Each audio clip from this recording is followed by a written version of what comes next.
नमस्कार प्रिय विद्यार्थियों, इस कठिन समय में आप अपना ध्यान रख रहे होंगे।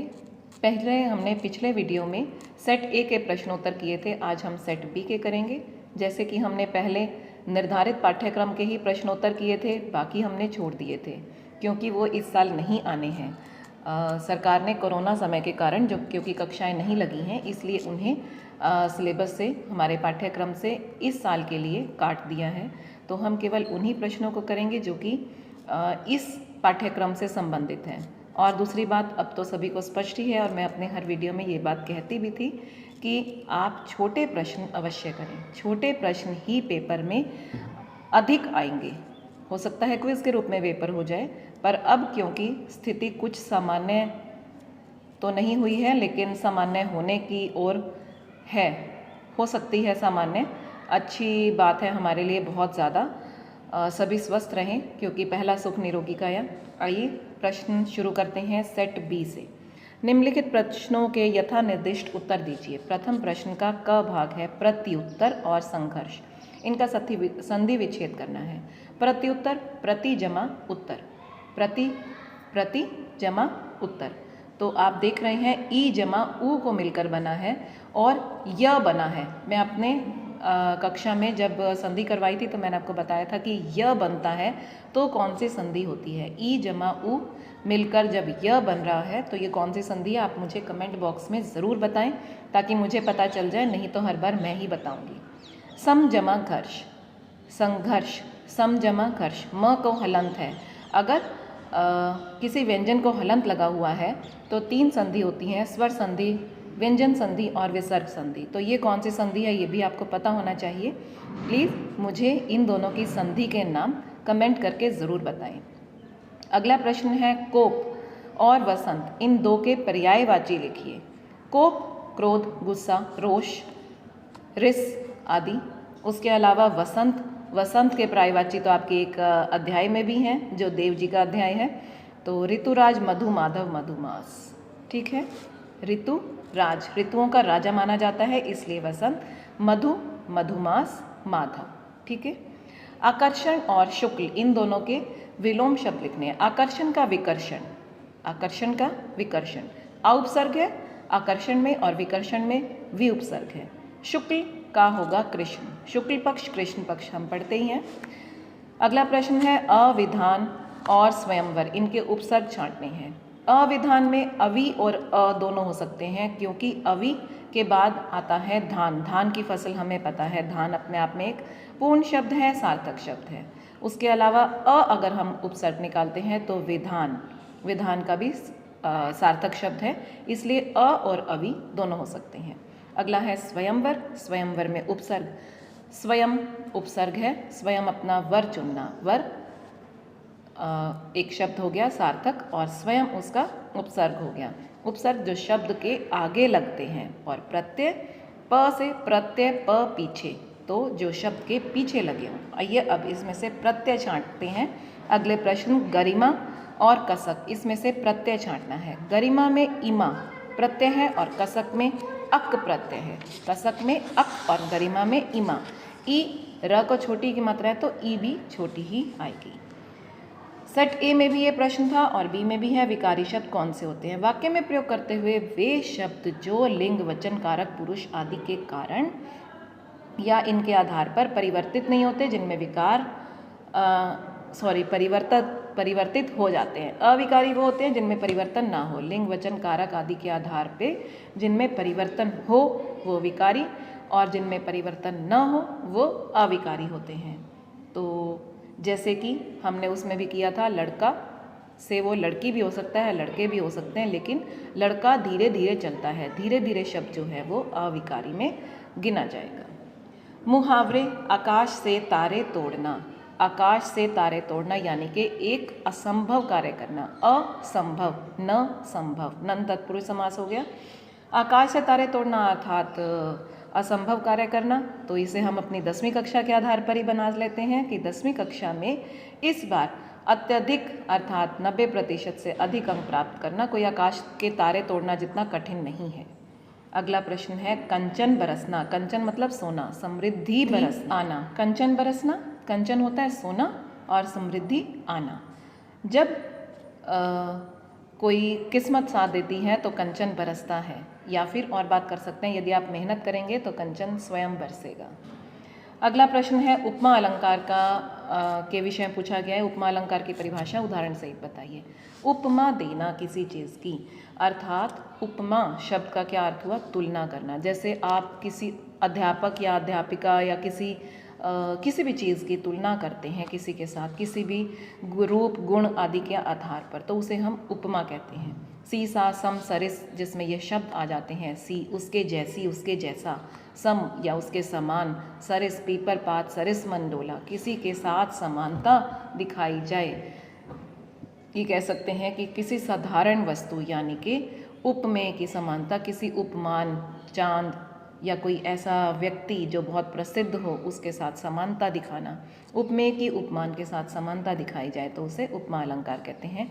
जैसे पीपर पात सरिस मंडोला, या फिर कोई और उदाहरण कर सकते हैं। बहुत से उदाहरण आपको आपकी पुस्तक में भी मिल जाएंगे, जो आपका काव्य खंड है और गद्य खंड में भी बहुत से हैं। देवदारू से खड़े हैं, तो कोई भी उदाहरण आप जिसमें सी सा सम आ रहे हैं वो ले सकते हैं। अच्छा, चौपाई छंद पूछा गया है। चौपाई जिसके 4 पैर हों और 16 मात्राएं हों। ठीक है, ये एक सममात्रिक छंद होता है। इसमें 4 चरण होते हैं और 16 मात्राएं होती हैं। चरण के अंत में जगण या तगण, यमतारा जभाना सा लगा से जगण और तगण का निषेध रहता है। अंत में जगण या तगण नहीं होना चाहिए। इसमें समकल के बाद समकल और विषमकल के बाद विषमकल आता है। आशा करती हूँ आपने छंद किए होंगे। नहीं किए तो आप हमारे चैनल पर जाकर देख सकते हैं, उसमें आपको छंद बहुत अच्छे से समझाए गए हैं। आप एक बार उसे देखेंगे, आपको एक ही बार में समझ आ जाएंगे। अगला प्रश्न दिया गया है, निबंध करना है। परिश्रम का महत्व, जल संरक्षण, मेरा प्रिय कवि, कंप्यूटर का महत्व और स्वतंत्रता दिवस समारोह। वैसे तो आपको सभी आते होंगे, लेकिन फिर भी मैं आपको बता दूं, यहाँ पर एक बहुत अच्छा ऑप्शन दिया गया है, मेरा प्रिय कवि। अगर आपने परिचय याद किया हुआ है तो आप इस प्रश्न में उसमें से 90% कवि का परिचय लिख सकते हैं। उसके अलावा आप अपनी तरफ से उसकी लिखी हुई किसी पुस्तक के विषय में लिख सकते हैं, तो आपका काम तो बहुत सरल हो जाएगा। इसके बाद का प्रश्न है निबंध। अगर आप करना चाहते हैं तो आप मुझे कमेंट करके बताइए, मैं आपको निबंध और बहुत अच्छे से करवाऊंगी, ताकि आपको क्लियरली समझ तो आ ही जाए, साथ साथ में आपके लिए ये भी आसान हो जाए कि उसको लिखना किस तरीके से है।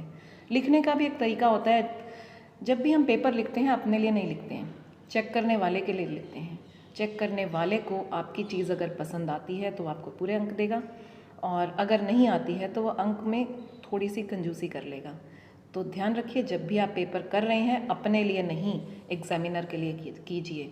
जो आपका पेपर चेक करेगा उसको हर चीज़ इतना स्पष्ट रूप से दिखाई दे कि उसको चश्मा ना लगाना पड़े, उसको परेशानी ना हो, उसको प्रश्न के उत्तर ढूंढने ना पड़े। उसके सामने हर चीज़ एकदम स्पष्ट रूप से, जैसे कहते हैं ना, प्लेट में खाना डला हुआ एकदम स्पष्ट नज़र आ रहा है, उस तरह से अगर होगा तो वो आपको पूर्ण अंक देगा, वरना थोड़ा सा कमी हो जाएगी।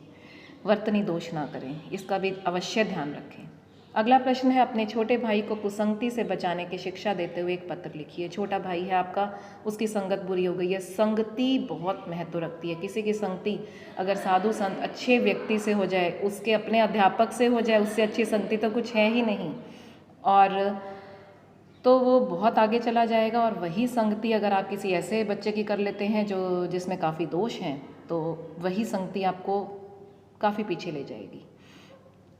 विद्यालय में खेल के मैदान की व्यवस्था ठीक करवाने के बारे में मुख्याध्यापक को पत्र लिखिए। तो हमने मुख्याध्यापक को पत्र जो लिखना है, सेवा में मुख्याध्यापक महोदय, कोई भी राजकीय वरिष्ठ माध्यमिक विद्यालय का ख विषय, विद्यालय में खेल के मैदान की व्यवस्था ठीक करवाने हेतु पत्र, महोदय या महोदया। तो उसके बाद आप लिख सकते हैं, नम्र निवेदन यह है कि हमारे विद्यालय में खेलने का उचित प्रबंध नहीं है। इस प्रकार से आप अपनी बात लिखकर आपका आज्ञाकारी शिष्य, और यदि कन्या है तो आपकी आज्ञाकारिणी शिष्या।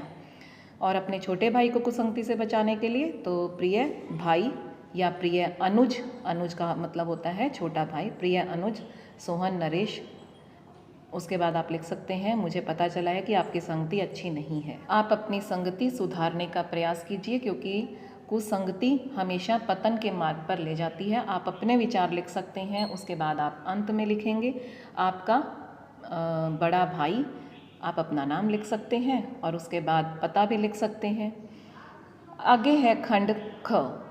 निम्नलिखित प्रश्नों के उत्तर एक शब्द अथवा एक वाक्य में दीजिए। तुलसीदास के उपास्य देव कौन थे? तुलसीदास जी के उपास्य देव हैं श्री राम। गोपियों ने व्याधि किसे कहा है? योग संदेश को उन्होंने व्याधि अर्थात रोग कहा है। अगला प्रश्न आत्मकथ्य कविता से है, लेकिन ये हमारे सिलेबस में नहीं है। आत्मकथ्य कविता के रचयिता पूछे गए हैं तो वो हैं जयशंकर प्रसाद, लेकिन हमें इसे करने की ज़रूरत नहीं है। बादल से कवि ने किसे घेर लेने का आह्वान किया है? बादल से कवि ने गगन को घेर लेने का आह्वान किया है, यानी क्या कहा? गगन को घेर लो। अगला प्रश्न है उद्धव को बड़भागी कहने में कौन सा भाव निहित है? उद्धव को बड़भागी कहने में व्यंग्य, इस पूरे पदों में सूरदास जी ने व्यंग्य रचना है ये, और कटाक्ष भी बहुत मार्मिक है, बहुत भक्त के आधार पर किया गया कटाक्ष है। भृगुवंश मणि किसे कहा गया? भृगुवंश की मणि कहा गया है परशुराम जी को। जग मंदिर किसे कहा है? जग रूपी मंदिर, रूपक अलंकार है इसमें, और संसार को कहा गया है। अगला काव्यांश है, इसे पढ़कर प्रश्नों के उत्तर देने हैं। अवधि आधार आस आवन की तन मन बिथा सही। अवधि आधार आस आवन की तन मन बिथा सही। अब इन जोग संदेशनी सुनी सुनी बिरहनी दही, बिरहनी बिरह दही।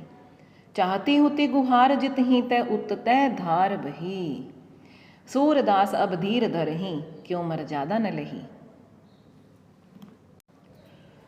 सूरदास जी की हैं ये पंक्तियाँ, पद है सूरदास जी के पदों से कि हमें आस थी और तन मन हमारा व्यथा सह रहा था इसी कारण से कि हमें प्रभु के दर्शन होंगे, प्रभु हमें मिलने के लिए आएंगे, किंतु अब इन योग संदेशनी सुनी सुनी, सुनी सुनी में पुनरुक्ति प्रकाश अलंकार है। अब इन योग संदेशों को सुन सुन कर बिरहनी बिरह दई, हम विरहनी जो हम गोपियाँ हैं विरह से परेशान हो रही हैं, बिरह की अग्नि में जल रही हैं, हम उससे बिरहनी बिरह, बिरह की अग्नि से जल रही हैं। चाहती होती गुहार जित ही तय, जिस जहाँ से हमें थोड़ी सांत्वना, थोड़ा सा प्रेम, थोड़ा आश्वासन मिलने की उम्मीद थी, उत तय धार बही, वहाँ से तो योग संदेश की धार बह गई। मैं बहुत संक्षिप्त में करवा रही हूँ, इसकी व्याख्या नहीं करनी है हमें। अगर आप व्याख्या करना चाहते हैं तो 10वीं का पूरे सिलेबस की वीडियो बनी हुई है हमारे इस चैनल पर। आपको एंड स्क्रीन में बिल्कुल वीडियो जब ख़त्म हो जाएगा उसमें एंड में या फिर ऊपर आई कार्ड में अवश्य मिल जाएंगी, आप वहाँ देख सकते हैं। वहाँ बहुत विस्तार से इसका काव्य सौंदर्य, भाव सौंदर्य, शब्दार्थ सब कुछ करवाया गया है, आप उसमें से देखकर कर सकते हैं। में प्रथम प्रश्न है, प्रस्तुत काव्यांश के कवि और कविता का नाम। सूरदास कवि का नाम है और सूरदास के पद जो है वो कविता का नाम है। काव्यांश का प्रसंग, द्वितीय प्रश्न ज़्यादातर प्रसंग ही आता है, तो प्रस्तुत पंक्तियाँ हिंदी की पाठ्य पुस्तक क्षितिज भाग 2 के सूरदास के पद कविता से ली गई हैं। इसमें सूरदास जी ने सगुण की निर्गुण पर विजय दर्शाई है और गोपियों के अथाह प्रेम और उनके विरह का वर्णन किया है। जब उद्धव को श्री कृष्ण जी योग संदेश देने के लिए गोपियों के पास भेजते हैं ताकि उद्धव जी भी गोपियों के प्रेम को देख सकें और वो भी योग की अपेक्षा प्रेम मार्ग को अपनाएं, तो ऐसा करने के लिए श्री कृष्ण जी भेजते हैं। और उद्धव जी जब जाकर गोपियों को योग संदेश देते हैं तो गोपियाँ उन्हें कटाक्ष के रूप में ये सब बातें कहती हैं। योग संदेश सुनकर गोपियों की क्या हालत होती है? उनकी बहुत बुरी हालत हो जाती है, वो विरह की अग्नि में जलने लगती हैं। इस काव्यांश में गुहारी का क्या अर्थ है? रक्षा के लिए पुकारना, गुहार लगाना। जैसे हम बड़ी मुसीबत में होते हैं और हम प्रभु से कहते हैं हे प्रभु मेरी रक्षा कीजिए, तो गुहार लगाना। गोपियों का धैर्य खत्म क्यों हो रहा है? क्योंकि मथुरा जाते समय श्री कृष्ण जी ने गोपियों को वापस आने की अवधि कहा था कि मैं आपसे अवश्य भेंट करूंगा, किंतु अब गोपियों के लिए जो ये योग संदेश भेजा है वो भी उद्धव के हाथ, तो गोपियों का धैर्य समाप्त हो रहा है, क्योंकि उन्हें तो लग रहा था कि श्री कृष्ण जी आएंगे, ऊपर से आ गए उद्धव जी, और उद्धव जी भी ये नहीं बता रहे कि कृष्ण जी कब मिलेंगे, वो तो ये कह रहे हैं कृष्ण जी को भूल कर तुम क्या करो, योग साधना करो। आगे के प्रश्न हमारे सिलेबस में नहीं है, हम इन्हें नहीं करेंगे। उत्साह कविता में निहित संदेश एक हमारे पाठ्यक्रम में है, किंतु आप उसे पिछले सेट ए के वीडियो से कर लीजिए। अब हम आगे करते हैं खंड ग। निम्नलिखित प्रश्नों के उत्तर एक शब्द या एक वाक्य में दीजिए। मूर्ति में नेताजी किस वर्दी में दिखाई दे रहे थे? तो ये फौजी वर्दी में दिखाई दे रहे थे। आपने नेताजी का चश्मा स्वयं प्रकाश जी का लिखा हुआ उसमें देखा भी होगा, उसमें एक तस्वीर भी बनी हुई है, तो फौजी की वर्दी में। बाल गोविंद भगत किस पंथ जैसी टोपी पहनते थे? वो कबीर पंथी थे, तो कबीर पंथ जैसी टोपी पहनते थे। नवाब साहब ने खीरों की क्या विशेषता बताई है? उन्होंने बताई है कि लजीज तो होता है, लेकिन वो शकील, यानी कि शकील क्या होता है? जिससे आसानी से पचाया ना जा सके, भी होता है। लेखक ने फादर कामिल बुल्के की तुलना किस वृक्ष से की है? देवदारू वृक्ष से की है। तो यहाँ उपमा अलंकार है जो हम वहाँ बात कर रहे थे, उपमा अलंकार में जो हमने बात की थी। निम्नलिखित बहुविकल्पीय प्रश्नों के उत्तर विकल्प चुनकर उत्तर पुस्तिका में लिख देना। नेताजी की मूर्ति पर चश्मा न होना पान वाले के लिए कैसी बात थी? बड़ी मज़ेदार बात थी। बाल गोविंद भगत के संगीत को लेखक ने क्या कहा है? जादू संदेश संगीत। अगला प्रश्न है, गद्यांश को पढ़कर नीचे लिखे प्रश्नों के उत्तर देने हैं। बाल गोविंद भगत की संगीत साधना का चरम उत्कर्ष उस दिन देखा गया जिस दिन उनका बेटा मरा। क्यों, कैसे देखा? क्योंकि उनका बेटा मर गया, इकलौता था, लेकिन फिर भी वो उतने विचलित नहीं हुए।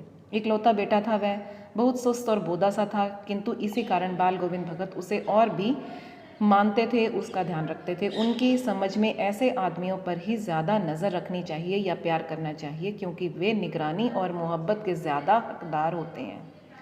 प्रस्तुत गद्यांश के लेखक और पाठ का नाम? बाल गोविंद भगत, राम वृक्ष बेनीपुरी जी। और राम वृक्ष बेनीपुरी जी क्योंकि बेनीपुरी गांव में हुए थे, तो इसलिए इनका नाम याद रखना और इनके जन्म का गांव याद करना और भी आसान हो जाता है। बाल गोविंद भगत की संगीत साधना का उत्कर्ष कब देखा गया? जब उनके इकलौते बेटे की मृत्यु हो गई। बाल गोविंद भगत अपने बेटे को किस कारण अधिक प्यार करते थे? क्योंकि वो बहुत सुस्त और बोदा सा था, और वो ऐसा मानते थे कि ऐसे बच्चे अधिक प्रेम के हकदार होते हैं। भगत जी के अनुसार कैसे आदमियों को ज़्यादा निगरानी की आवश्यकता होती है? जैसे उनका बेटा था, सुस्त और बोधे से व्यक्तियों को। अगला प्रश्न है परिचय का। यशपाल जी और राम वृक्ष बेनीपुरी जी का परिचय, या और नहीं, या कोई एक करना है इनमें से। तो राम वृक्ष बेनीपुरी जी का देखिए गद्यांश भी आ गया, यानी कि 4 नंबर का, और ऊपर से 6 नंबर का परिचय भी आ गया। तो एक ही अध्याय से 10 नंबर का इस साल भी ऐसा ही होगा, क्योंकि सिलेबस काफ़ी कटा हुआ है। करते हैं राम वृक्ष बेनीपुरी जी का परिचय। 1899 में बेनीपुर गांव में बिहार में उनका जन्म हुआ था। बिहार, बेनीपुर, मुजफ्फरपुर करना चाहो मुजफ्फरपुर ज़िले में तो भी कर सकते हो, बाकी बिहार बेनीपुर गांव में हुआ। बचपन में ये अनाथ हो गए थे। प्रारंभिक शिक्षा गांव में ही हुई और कई बार उन्हें जेल भी जाना पड़ा। 15 वर्ष की छोटी सी उम्र में ही ये अखबारों के लिए लिखने लग गए थे। तो मैं ये कहूँगी आज के समय में हमारी जीवन कम ही समय का होता है, तो आप भी जिस उम्र में शुरू कर सकें अखबार के लिए थोड़ा बहुत लिखना शुरू कीजिए, ताकि लिखना आए आपको। आगे 11वीं में और 12वीं में अभिव्यक्ति और माध्यम भी आपकी पुस्तिका लगेगी, उसमें भी यही बताया गया है किस प्रकार से हम लिख सकते हैं। रचनाकार भी बन सकते हैं या फिर अखबार के लिए लिख सकते हैं। अपना ज्ञान एकत्र कीजिए। तरुण भारत, किसान मित्र, बालक, युवक, योगी, जनता, जनवाणी और नई धारा जैसी पत्रिकाओं का संपादन इन्होंने किया और 1968 में इनकी मृत्यु हो गई। जन्म 1899 और 1968 में इनकी मृत्यु। रचनाएं, रेखाचित्र इनके सबसे ज़्यादा प्रसिद्ध हैं। माटी की मूर्तें, लाल दारा, गेहूँ और गुलाब, मील के पत्थर, नेत्रदान, मन और विजेता। संस्मरण, जंजीरें और दीवारें, यात्राव्रत, पैरों में पंख बांधकर बहुत बहुत बहुत प्रसिद्ध हुआ था। उपन्यास, पतितों के देश में, नाटक, आम्रपाली, कहानी, चिता के फूल। संपूर्ण साहित्य इनका बेनीपुरी रचनावली आके 8 खंडों में। कई बार प्रश्न ये आया है जो बड़ी कक्षाएं हैं उनमें कि बेनीपुरी रचनावली के कितने खंड हैं, तो वो 8 खंड हैं। निश्चिंत रहिए, आपके पेपर में इतना गहराई से नहीं पूछा जाता है, तो आपको इतना गहराई में ये नहीं कहूँगी कि करने की ज़रूरत नहीं है, लेकिन अगर नहीं होता तो कोई बात नहीं, आप बाकी कर लीजिए। साहित्यिक विशेषताएं, सबसे पहला इसमें हम 4 पॉइंट लिखते हैं, 4 बिंदु लिखते हैं। जीवन परिचय, साहित्यिक रचनाएं, साहित्यिक विशेषताएं और भाषा शैली। तो साहित्यिक विशेषताएं और भाषा शैली आप प्रयास कीजिए कि 3-3 लाइनें जनरल यानी कि सामान्य से कर लीजिए, बाकी 2-3 उस रचनाकार की जो विशेषताओं में आती हैं बिल्कुल उसी रचनाओं के आधार पर ही कीजिए। अब आता है खंड घ, कृतिका भाग 2। इसके भी 3 ही प्रश्न हैं, क्योंकि दुलारी का टुन्नू से पहली बार परिचय कहाँ और किस रूप में हुआ, उसके साथ साथ कौन से अनुभव ने लेखक को हिरोशिमा कविता लिखने पर विवश किया। ये दोनों अध्याय हमारे कटे हुए हैं। तो बाकी 3 प्रश्न हम करते हैं। भोलानाथ जी के बाबूजी जब रामायण पाठ करते उस समय भोलानाथ क्या करते थे? उस समय भोलानाथ उनकी बगल में बैठकर आईने में अपना मुंह निहारा करते थे। जब भी बाबूजी उनकी ओर देखते तब वे कुछ लजाकर और मुस्कुराकर आईना नीचे रख देते थे।